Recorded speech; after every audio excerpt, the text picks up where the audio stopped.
Ladies and gentlemen, fellow aficionados of cleverly crafted prose and shapers of choice architecture, I present to you a whimsical yet sagacious voyage through the treasure trove of insights nestled in the acclaimed book Nudge: Improving Decisions About Health, Wealth, and Happiness by the illustrious Richard H. Thaler and Cass R. Sunstein.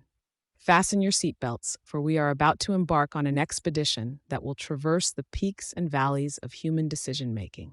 As we lift the veil on the first insight, let us acquaint ourselves with the deceptively simple notion of a nudge.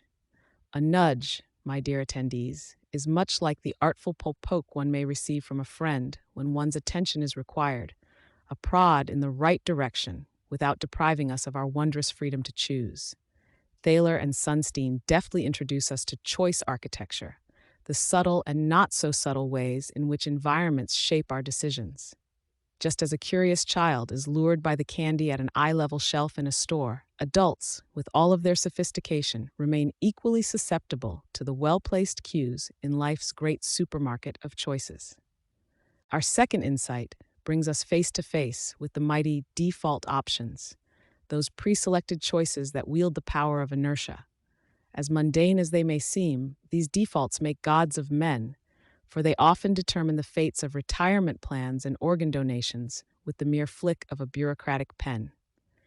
For if you wish people to eat healthier, do not merely instruct them.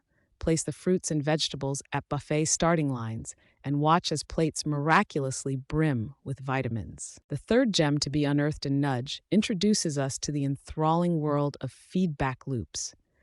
Feedback, that marvelous echo of our actions, which, when returned to us in a timely and engaging manner, can steer us away from energy wastage and overeating. It's akin to a looking glass that not only shows our reflection, but gently whispers, perhaps that fourth slice of pizza isn't in the script of your fitness journey. Moving on to our fourth revelation, the idea of expect error gracefully dances into the light.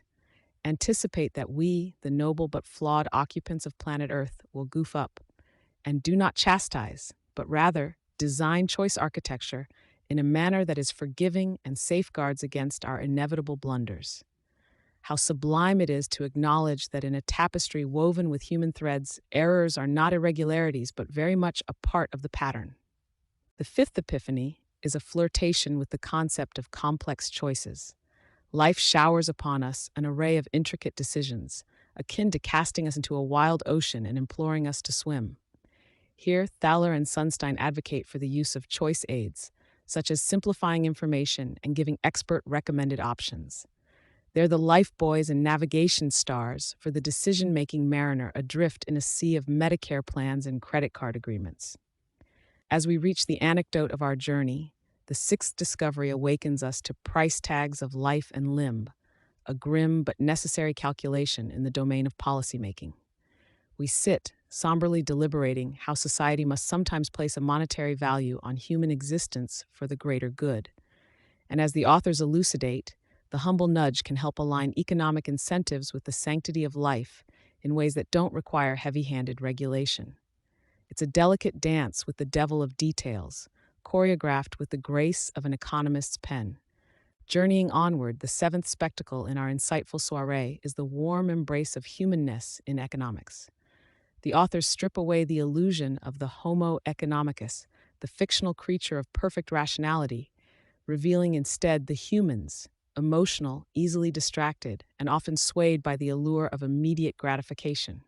Why we're more akin to Homer, Simpson that is, than to the Greek philosopher Aristotle. Embracing this humanness, the nudge is akin to a kindly shepherd guiding the wayward sheep back to the path of prudent decision-making. Our eighth vista displays the resplendent tapestry of libertarian paternalism, the ideological backbone of nudge.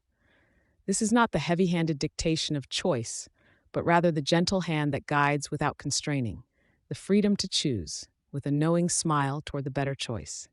It is the golden middle path, where one can nibble on both the carrot of liberty and the stick of paternal guidance. Advancing to Insight 9, we behold the spectacle of the green nudge. The authors take our hands and point towards the future, to a world where nudges are the silent champions of environmental conservation. They show us a realm where energy consumption is curbed, not by force, but through playful competitions between neighbors to be the greenest on the block. And lo, the spinning of the electric meter slows to the rhythm of the planet's sigh of relief.